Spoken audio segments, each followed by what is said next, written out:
नमस्कार।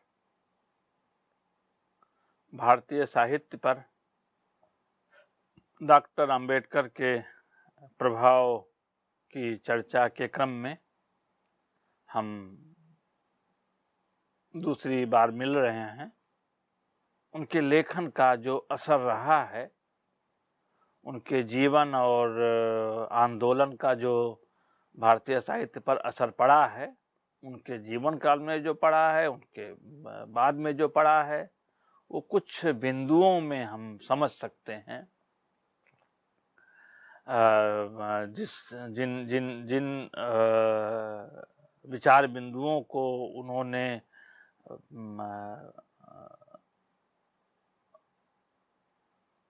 आगे बढ़ाया, विकसित किया, उनको जो ग्रहण किया बाद के रचनाकारों ने, साहित्यकारों ने, कवियों और कथाकारों ने, उनको एक एक करके हम सामने लाने का प्रयास करेंगे। परंपरा को लेकर के डॉक्टर अंबेडकर बहुत क्रिटिकल हैं, बहुत आलोचनात्मक हैं, हम सब जानते हैं। लेकिन उसी परंपरा में बहुत सी ऐसी चीजें हैं, बहुत सी ऐसी बातें हैं, ऐसी धारा भी है जो मूल्यवान है, जो सार्थक है, जो स्वीकार्य है। बौद्ध मत की धारा ऐसी ही है, जिसको उन्होंने स्वीकार किया। लेकिन उसके अलावा भी जो लोकायतों की धारा है, जो समता मूलक विचार रखने वालों की धारा है, जो ना इसमें है लोकायत में आए ना बौद्ध मत में आए, लेकिन ऐसे व्यक्तित्व होते रहे हैं, ऐसी धाराएं पनपती रही हैं जो समता के रास्ते पर ले गई हैं, समाज को ले जाना जिनका लक्ष्य रहा है। तो उन सब से उनका जुड़ाव हुआ है और उनके प्रति एक सम्मान का भाव रहा है। तो परंपरा को लेकर के सर्वथा स्वीकार और सर्वथा नकार, ये दोनों ही अतिवादी प्रवृत्तियों से बचने की सीख डॉक्टर अंबेडकर के जीवन दर्शन और लेखन में है। जो उनको मानने वाले, जो उनको पथ प्रदर्शक के रूप में स्वीकारने वाले रचनाकार हुए, उन्होंने इस विरासत के प्रति ऐसा ही मिला जुला रवैया अपनाया।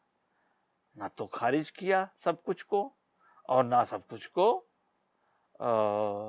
समर्पण भाव से स्वीकार किया, बल्कि दोनों के मध्य विवेक के साथ जो सार्थक है उसे लिया और जो निरर्थक है उसको छोड़ा ये कह करके कि ये निरर्थक है। यूं ही नहीं जो कालीन के नीचे खिसका देते हैं कि कोई देखने न पाए, वो नहीं, बल्कि ये कि भाई मैं इसको समझ पाया हूं कि ये विचार और ये ढर्रा नुकसानदायक है, तो आप भी समझें, आप भी अपनी ऊर्जा इस पर न खपाएं कि क्या लाभदायक है क्या नुकसानदायक है, इसमें न खपाएं अपनी ऊर्जा। तो उन्होंने ये सीख भी दी, कहा, डंके की चोट पर कहा, बिना किसी लाग लपेट के बताया कि किससे मुक्त होना है, किसको स्वीकारना है और किससे मुक्त होना है। ये उनके विचारों में, उनके लेखन में, उनके कथनों में, उनके व्याख्यानों में दिखाई देता है।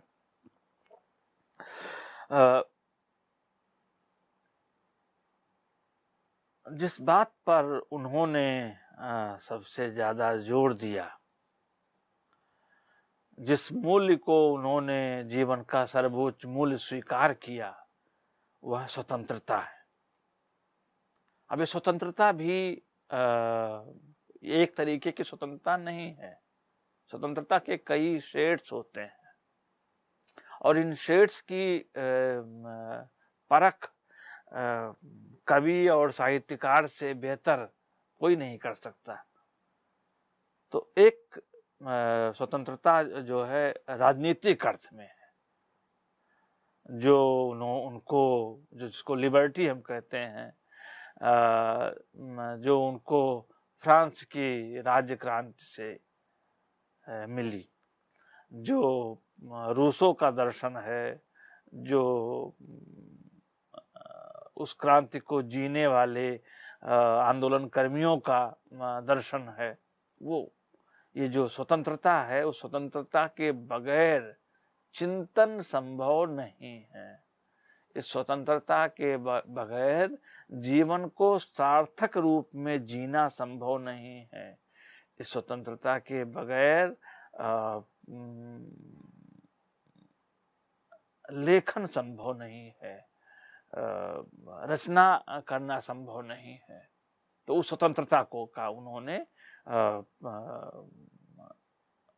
बार बार समर्थन किया, उसको बार बार उसकी कामना की, और उनके पूरे लेखन में जो भी उस लेखन से गुजरता है, उस स्वतंत्रता को आत्मसात करता है, उस स्वतंत्रता की उसे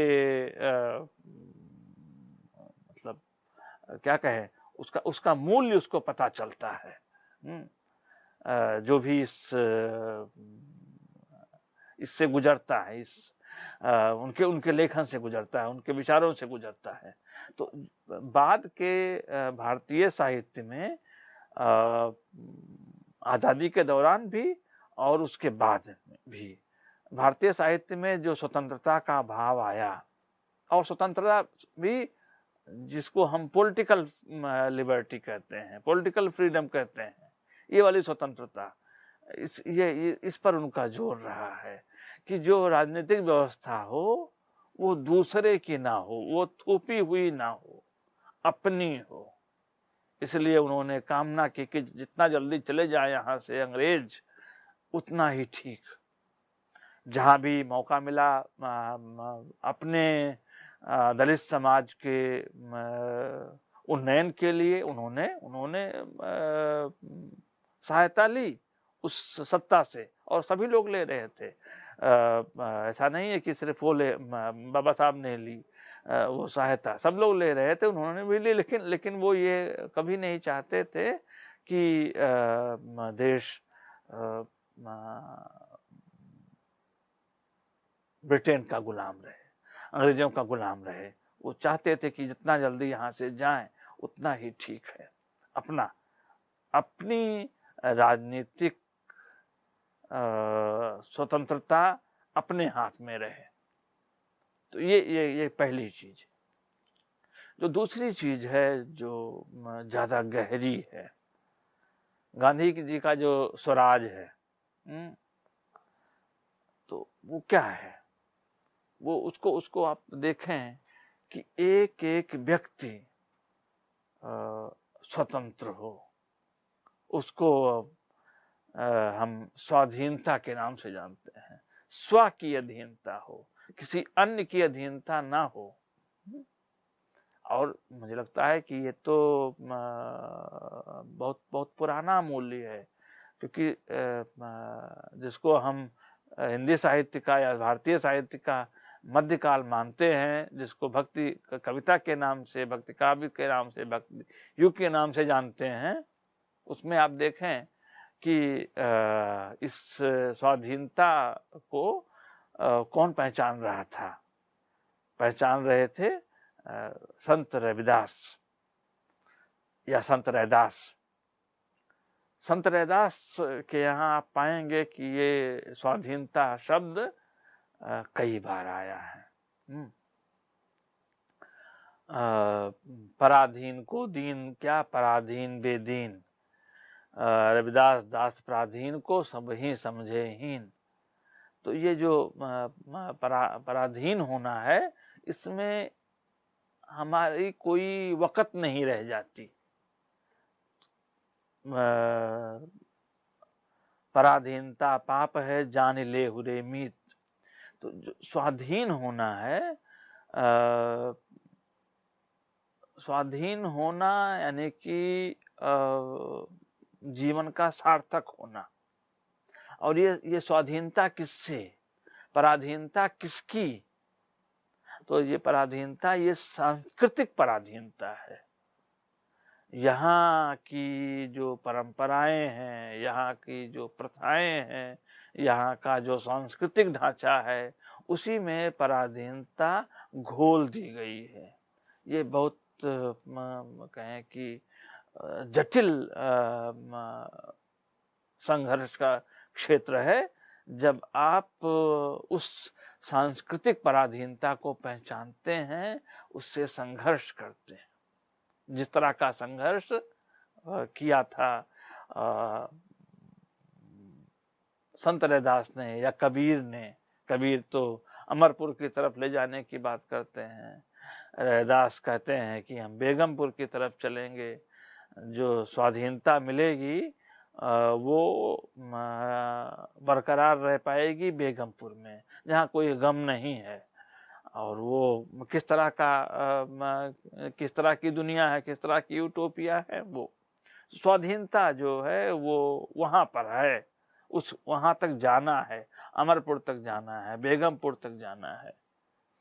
ये चीज बहुत मतलब अपने पुरखे साहित्यकार से ले रहे हैं डॉक्टर अम्बेडकर। और उस स्वाधीनता को अपने समय में जो सांस्कृतिक पराधीनता है, जो वर्ण की जाति की पराधीनता है, जो उच्च जातियों की का वर्चस्व है, उससे मुक्ति। राजनीति में जो गौरांग प्रभु हैं, जो अंग्रेज हैं, उनसे मुक्ति। और संस्कृति में जो सवर्ण है, सवर्ण सत्ता है, उससे मुक्ति।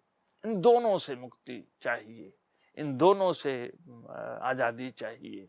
ये जो सांस्कृतिक स्वाधीनता है ये प्राथमिक है, राजनीतिक स्वाधीनता बाद में आती है। सांस्कृतिक स्वाधीनता ना रहे तो फिर राजनीतिक स्वाधीनता का कोई अर्थ नहीं रह जाता।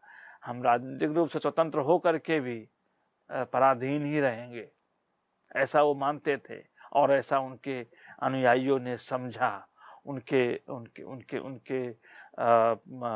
उनको मानने वाले, उनके समर्थक लेखकों ने ऐसा समझा कि आज नहीं तो कल उनको जाना है, लंबे समय तक शासन नहीं कर पाएंगे क्योंकि जनता जागृत हो गई है, लेकिन इस जागृति को आगे जाना है और उस राजनीतिक आजादी को सांस्कृतिक स्वाधीनता में बदलना है। दोनों तरह की स्वतंत्रताएं चाहिए, राजनीतिक तौर पर आजादी चाहिए और सांस्कृतिक तौर पर स्वाधीनता चाहिए। तो ये एक चीज है कि हम अपने मनोनुकूल अपने व्यवसाय का, अपने जीवन का चुनाव कर पाए। जो व्यवस्था है, जो जाति व्यवस्था है, जो वर्ण व्यवस्था है, उसमें आपके होश संभालने से पहले आपके जीवन का रास्ता तय रहता है। आप लोहारगिरी करेंगे, आप बढ़ईगिरी करेंगे, आप पुरोहिताई करेंगे, आप क्या करेंगे ये पहले से तय है, आपको चुनना नहीं है। और वहीं पर जो रूसो कहते थे कि मनुष्य पैदा होता है स्वतंत्र लेकिन बंधनों में जकड़ा हुआ पाता है। जब 17-18 साल के युवा के रूप में मैट्रिक परीक्षा में प्रशा में दिया था कार्ल मार्क्स ने, तो उन्होंने अपने पहले निबंध में यही बात कही थी कि ये जो ताना बाना है समाज का वो जकड़े हुए रहता है, और बालक जब होश संभालता है उससे पहले वो उन तंतुओं में, उस ताने बाने में जकड़ जाता है और स्वाधीन नहीं महसूस करता। स्वाधीनता चाहिए, स्वाधीनता जीवन का परम मूल्य है। ये जो भारतीय साहित्य में स्वाधीनता को लेकर के आवाज ऊंची हुई, आवाज गहरी हुई, आवाज विस्तृत हुई, उसमें डॉक्टर अंबेडकर का, उनके आंदोलन का, उनके लेखन का, उनके विचारों का बहुत योगदान है। इसको समझना बहुत जरूरी है। राजनीतिक स्वाधीनता और सांस्कृतिक स्वाधीनता, दोनों तरह की स्वाधीनताएं, दोनों तरह की स्वतंत्रताएं। जो अगली चीज है डॉक्टर अंबेडकर के विचारों में, और जो भारतीय साहित्य में खासतौर से जिसको हम मानते हैं दलित साहित्य, उसमें आई, उसमें स्वीकार हुई, और उनके अलावा भी जो दूसरे साहित्यकार हैं जो सीधे सीधे अपने को अंबेडकरवादी नहीं कहते, लेकिन उनके विचारों से प्रेरणा लेते हैं, उन्होंने भी इसको स्वीकार किया। और ये ऐसा बिंदु है जहाँ पर दोनों मिल जाते हैं, गांधी और अंबेडकर मिल जाते हैं। और यहाँ पर मार्क्स जो हैं वो अलग हो जाते हैं कि क्रांति के समय में, क्रांति के क्षण में कार्ल मार्क्स का कहना है कि जो वर्चस्वशाली तबका है वह संसाधनों पर अपनी कब्जेदारी नहीं छोड़ेगा, और अगर आप मांग करेंगे कि हमको भी इसमें हिस्सा दीजिए तो आप पर हिंसा करेगा। तो उस हिंसा से बचने के लिए आत्मरक्षा में आपको प्रतिहिंसा करना अनिवार्य हो जाता है, और जब अनिवार्य हो जाए तो सर्वहारा वर्ग को चाहिए कि वह भी करे, क्योंकि जो प्रकृति है, वर्चस्व की जो प्रकृति है, जो अभी तक कब्जे की प्रकृति है, चलन है, वो हिंसा के बल पर ही है। वो तो उसको हटाने में भी अगर मजबूरी आए, अगर और कोई विकल्प ना बचे, तो सर्वहारा के पास और कोई उपाय नहीं है। लेकिन गांधी जी इस बात को स्वीकार नहीं करते, और बाबा साहब भी बुद्ध से लेते हुए प्रेरणा कहते हैं कि बदलाव मानसिक स्तर पर होना है, बदलाव अहिंसक तरीके से होना है, क्रांति में कोई हिंसा नहीं होगी, क्रांति जो जो जो जो जो परिवर्तन है वो बिल्कुल अहिंसक तरीके से होगा। तो ये अहिंसा का तत्व, और जो हम जानते हैं कि साहित्य का स्वभाव भी है ये अहिंसा, तो ये अहिंसा बाबा साहब के यहाँ के विचारों में केंद्रीय है, और ये केंद्रीयता बाद में साहित्य में पहुंचती है, और जो बात का साहित्य है, जो बात का कहें कि लेखन है, उसमें आप पाएंगे कि क्रांति की बात करते हुए भी जो अंबेडकरवादी लेखक हैं तमाम भाषाओं के, वो अहिंसक ही बने रहते हैं, बने रहना चाहते हैं, क्योंकि बुद्ध का मध्यम मार्ग यही है, अंबेडकर का सुझाया हुआ रास्ता यही है। मैंने कहा कि इस मुद्दे पर, इस बिंदु पर दोनों मिल जाते हैं, लेकिन अंतर है उनके बीच में, गांधी और अंबेडकर के बीच में समानता दिखती तो है, लेकिन अंतर है, वो हम आगे अभी देखते हैं। जिस बात पर जोर देते हैं डॉक्टर अंबेडकर, वो रैशनैलिटी है, जो तर्क बुद्धि है, जो विवेक बुद्धि है, जो तर्कशीलता है। कहते हैं कि उसके जरिए बदलो, उसके जरिए इस व्यवस्था को बदलो, अपना हक मांगो, हथियार उठाए बिना हक मांगो, उस प्रेशर को खत्म किए बिना हक मांगो, उसको बदलते हुए हक मांगो। तो जो रास्ता उन्होंने सुझाया, जो रास्ता साहित्यकारों ने अपनाया, वो यही अहिंसक रास्ता था।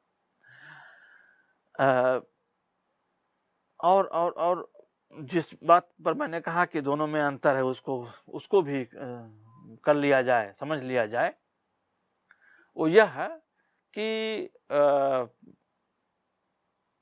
गांधी जी मानवतावादी हैं। गांधी जी सहानुभूति से अपनी बात कहते हैं, उन दुखों को समझते हैं। लेकिन यहाँ पर सहानुभूति नहीं है, यहाँ पर स्वानुभूति है। बाबा साहब के जो अनुभव हैं उनके, वो खुद उसी सामाजिक बैकग्राउंड से आए हुए व्यक्ति थे और उनका स्वानुभव बोल रहा था। इसलिए उन्होंने जो मतलब मानवतावाद का रास्ता नहीं देखा, उन्होंने मानवाधिकार की बात की। मानवतावाद नहीं, मानवाधिकार। तो कहा कि ये मनुष्य का धरती पर है, वो मनुष्य, तो उसका अधिकार है। कोई उसको रियायत नहीं दे रहा है, कोई उस पर कृपा अनुकंपा नहीं कर रहा है, व्यवस्था भी उस पर अनुकंपा नहीं कर रही है। ये तो उसके हिस्से का की जमीन, उसके हिस्से का भोजन, उसके हिस्से का आकाश, उसके हिस्से का पानी और वायु, ये उसको तो मिलना ही है। ये एक जरूरी चीज थी। वो अधिकार की बात करते हैं, वो कंसेशन नहीं चाहते, डिस्काउंट नहीं चाहते, कृपा नहीं चाहते सत्ता प्रतिष्ठान की, वर्चस्वशाली तबकों की, बल्कि वो ये चाहते हैं कि मनुष्य को उसका अधिकार मिले, अधिकार पर बल देते हैं। और उसमें एक चीज जो कहें कि थोड़ी अचर्चित रह जाती है, कई बार जानबूझ करके भी उसको छिपा लिया जाता है, वो यह कि जो बाबा साहब का राजकीय समाजवाद है, वो बहुत काम का है। क्या है वो राज्य और अल्पसंख्यक नामक उनकी पतली सी किताब है, लेकिन बहुत महत्वपूर्ण किताब है। स्टेट एंड माइनॉरिटीज बहुत महत्वपूर्ण किताब है।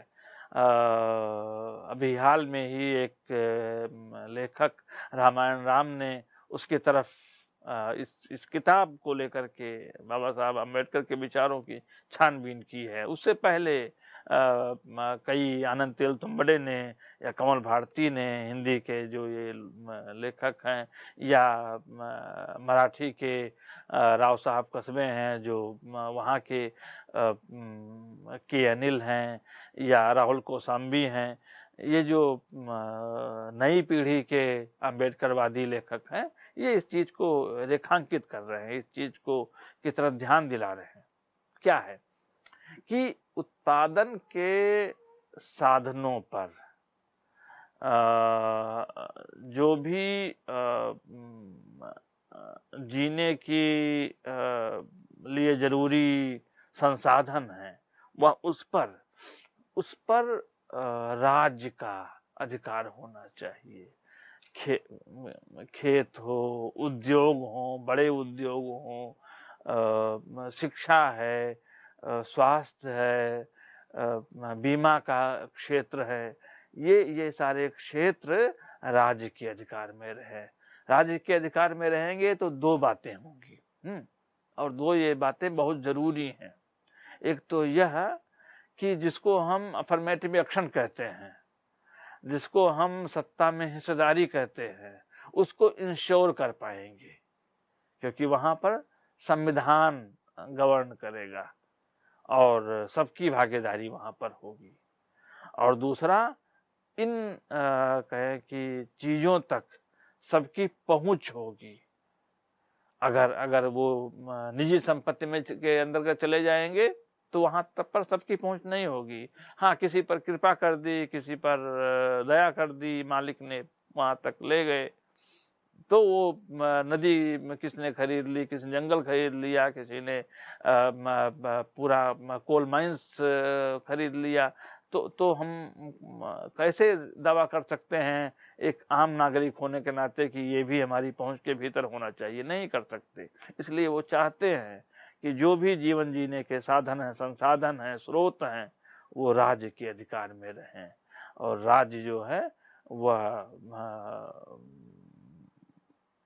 न्यायपूर्ण जो है तरीके से सबकी पहुंच सुनिश्चित करे, सबकी उस गवर्नेंस में भागीदारी इंश्योर करे। ये एक चीज है जो मुझे लगता है ध्यान देने की। इसलिए उन्होंने इस बात का आह्वान किया और जिसको पहचाना भी साहित्यकारों ने, कि लड़ाई दो मोर्चों पर है। एक लड़ाई ब्राह्मणवाद के खिलाफ है, एक लड़ाई जातिवाद के खिलाफ है, और दूसरी लड़ाई पूंजीवाद के खिलाफ है। क्योंकि पूंजीवाद संसाधनों पर कब्जा करता है, उसको मुनाफे की कमोडिटी के रूप में ढाल देता है। संबंध भी मुनाफे की चीज हो जाते हैं, संवेदनाएं भी पानी वस्तु बन जाती हैं। तो ये इस तरह का समाज नहीं चाहिए। बाबा साहब ने कहा कि 18 घंटे काम करवा करके और 8 घंटे की मजदूरी देने वाली फैक्ट्रियां नहीं चाहिए। बोलना पड़ेगा, हड़ताल करनी पड़ेगी, यूनियन का होना जरूरी है।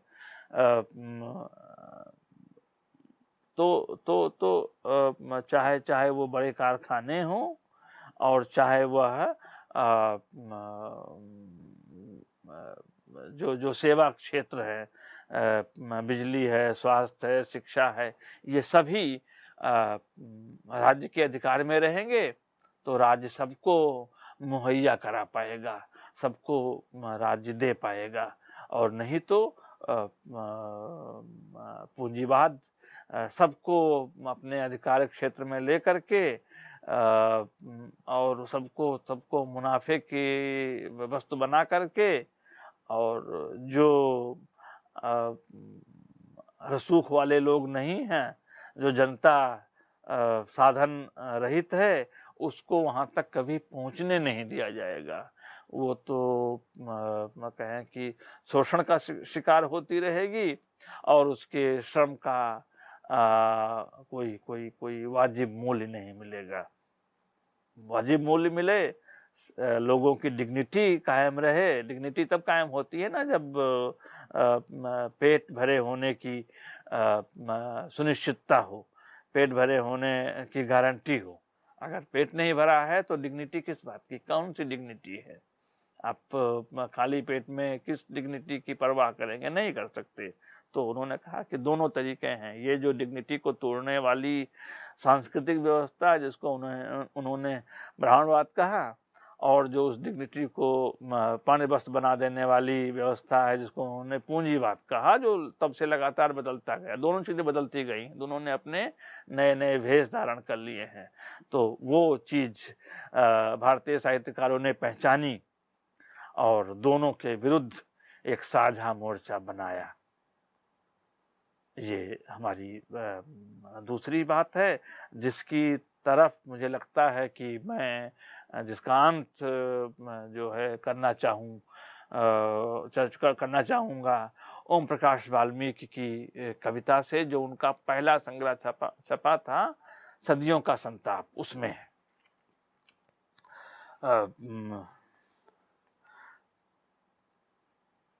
अन्य भाषाओं के साहित्यकारों की चर्चा हम अगले तीसरे वाले हिस्से में करेंगे, लेकिन अभी इस हिस्से में हम इस हिस्से का अंत करना चाहते हैं ओम प्रकाश वाल्मीकि की कविता से। चूल्हा मिट्टी का, मिट्टी तालाब की, तालाब ठाकुर का, भूख रोटी की, रोटी बाजरे की, बाजरा खेत का, खेत ठाकुर का, बैल ठाकुर का, हल ठाकुर का, हल की मूठ पर रखी हथेली अपनी, हल्की मुठ पर रखी हथेली अपनी। फसल ठाकुर की, कुआं ठाकुर का, पानी ठाकुर का, खेत खलिहान ठाकुर के, गली मोहल्ले ठाकुर के, फिर अपना क्या?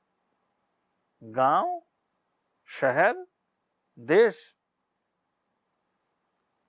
ये प्रश्नवाचक कविता है। इसी के साथ इस हिस्से का अंत करते हैं।